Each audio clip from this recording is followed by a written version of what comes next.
मत्ती की इंजील उसका 17 चैप्टर और उसकी 5 वर्ष में ऐसे लिखा है, एक आवाज ये कहते हुए आई कि ये मेरा प्रिय पुत्र है जिससे मैं खुश हूं, उसकी सुनो। और जैसे ही शागिर्दों ने सुना वह मुंह के बाहर गिर पड़े और बहुत डरे हुए थे। पर यीशु ने उनके पास आकर उनको छुआ और कहा, उठो, ना घबराओ।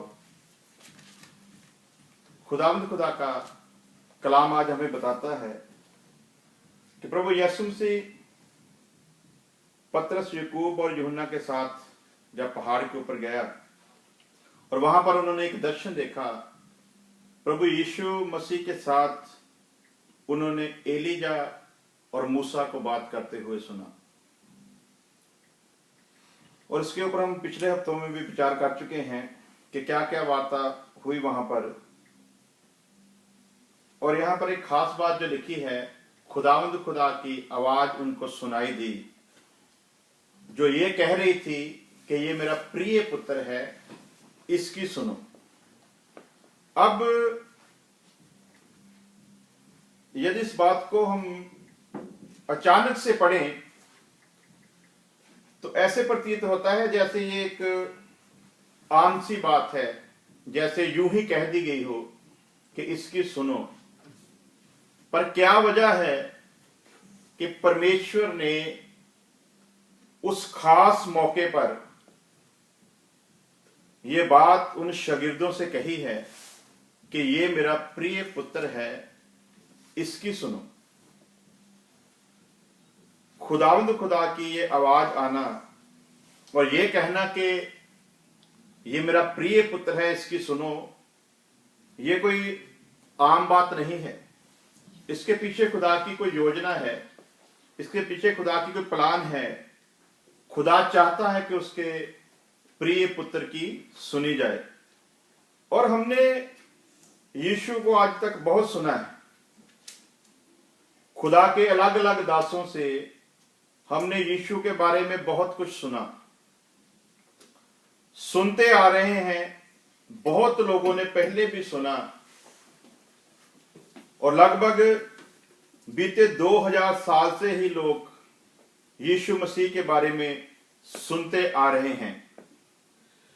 और यीशु के इस जहान में आने से पहले नबियों के द्वारा भी, नबियों के वसीले से भी बहुत लोगों ने यह सुना था कि एक मसीह आने वाला है, एक छुटकारा देने वाला आने वाला है। और यीशु मसीह ने कहा, जो ये समा तुम देख रहे हो, तुम्हारे लिए ये मुबारक बात है, क्योंकि इस वक्त को देखने के लिए बहुत सारे नबियों ने चाहत की थी, जिन्होंने सुना था कि यीशु मसीह आने वाला है। उनकी चाहत थी कि उनके समय में वो आ जाए ताकि वो उसको देख सकें, जिसके द्वारा इस जहान का छुटकारा, इस जहान की नजात, इस जहान की मुक्ति, इस जहान की साल्वेशन होने वाली थी। यीशु मसीह ने शागिर्दों को कहा कि तुम्हारे लिए यह फख्र की बात है, तुम्हारे लिए यह बहुत खास बात है, यह कोई आम बात नहीं। जो तुम देख रहे हो, जो तुम सुन रहे हो, यह आम बात नहीं है। इसको देखने के लिए और इसको सुनने के लिए बहुत सारे नबियों ने चाहत रखी थी। उनके दिल की चाहत थी कि हम मसीहा को देखें, मसीहा को सुने, पर वो ना मसीहा को देख सके, ना वो सुन सके। लेकिन तुम सुन रहे हो, इसलिए तुम मुबारक हो। सुनते आ रहे हैं लोग, सुनते रहे, लेकिन अपने जीवन को वैसा नहीं बना सके जैसा यीशु मसीह चाहता था। आज हम लोग भी सुन रहे हैं। मैं ये नहीं कहता कि जो मैं बता रहा हूं, मैं सुनता हूं तो मैं भी 100% उसके ऊपर खड़ा हूं। आज मैं विचार कर रहा था जब हम किसी दौड़ में दौड़ रहे होते हैं,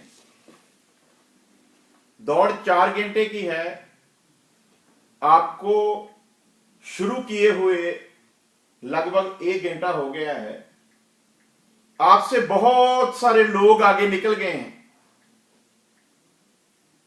या यूं कहें कि आप सबसे पीछे रह गए हो, लेकिन अभी आप हारे नहीं हो। हालेलुया। जितनी देर तक दौड़ का समय खत्म ना हो जाए, जितनी देर तक दौड़ का दिया हुआ वक्त पूरा ना हो जाए, जितनी देर तक जिस निशान तक दौड़ना है वहां तक पहुंचा ना जाए, तब तक ये नहीं कहा जा सकता कि हम हार गए हैं।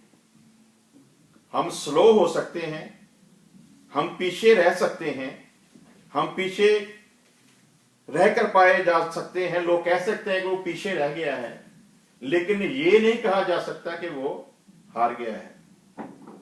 हमने कई बार क्रिकेट का मैच देखते हैं, आखिर में क्या होता है कि 5 स्कोर चाहिए और 1 ही बॉल बाकी है, तो लोग अंदाजा लगाते हैं, जो खेलने वाले हैं, जो फील्डिंग कर रहे हैं, उनकी यत्न है कि ये 5 स्कोर हम इसको नहीं बनाने देंगे, उसके लिए एक सिक्सर की जरूरत है।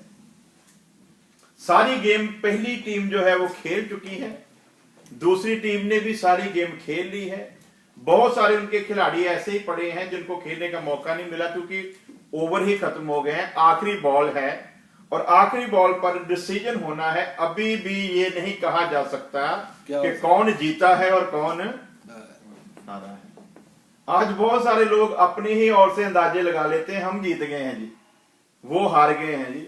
जितनी देर तक डिसीजन नहीं मिलता आखिरी बॉल का, उतनी देर तक ये नहीं कहा जा सकता कि हम जीते हैं या हम हारे हैं। इसलिए हमको ये फक्र करना चाहिए कि हम दौड़ में लगे हुए हैं।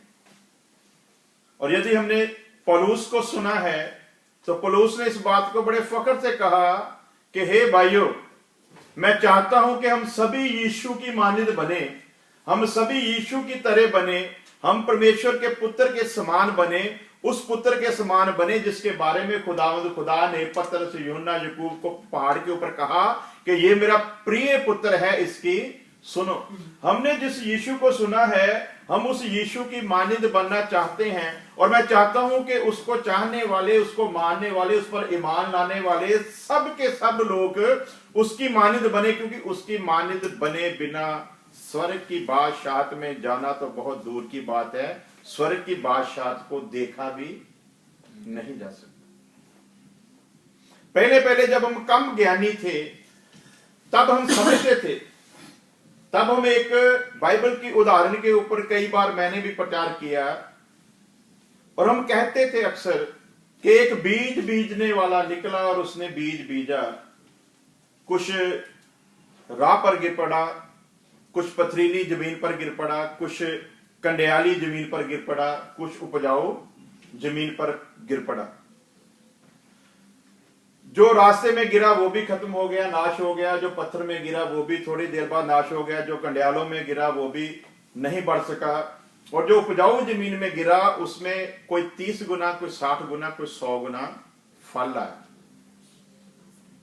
तो जितना हम लोग इस कलाम के बारे में जानते थे, जितनी हमको अकल थी, जितनी हमको समझ थी, जितना हमने हासिल किया था, उस मुताबिक हम लोग फिर उसके ऊपर एग्जाम्पल देते थे कि भाई 30 गुना वाले भी जाएंगे स्वर्ग की बादशाहत में, 60 गुना वाले भी जाएंगे और 100 गुना वाले भी जाएंगे। इसलिए खुदा ने ऑप्शन रख दिया है 30 गुना, 60 गुना, 100 गुना।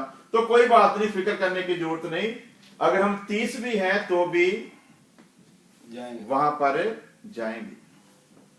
लेकिन अब जब इस समय जो खुदा ने अकल को खोला और अब इस वक्त जो पवित्र आत्मा के जरिए प्रकट हुआ, वो बात यह है, दुल्हन अगर यीशु की मानिंद नहीं होगी तो किसी भी कीमत पर वो स्वर्ग की बादशाहत को देख भी नहीं सकती।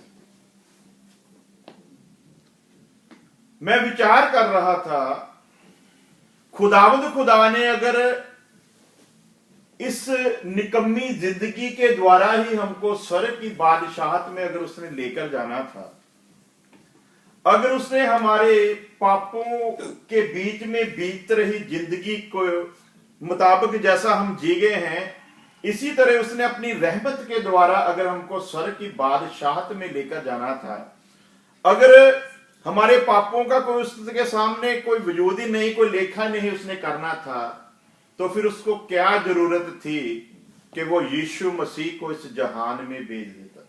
क्या जरूरत थी उसको भेजने की? क्या जरूरत थी इतने नबियों के द्वारा नबूवतें करवाई कि एक मसीह आने वाला है जो अपने लोगों को उनके गुनाहों से आजाद करवाएगा, गुनाहों से आजाद करवाएगा। यीशु मसीह के बारे में हमने सुना, खुदा की आवाज आई, ये मेरा प्रिय पुत्र है, इसकी सुनो। खुदावंद खुदा का कलाम जो हमने आज तक सुना, वो कलाम फरमाता है कि यीशु अपने लोगों को उनके गुनाहों से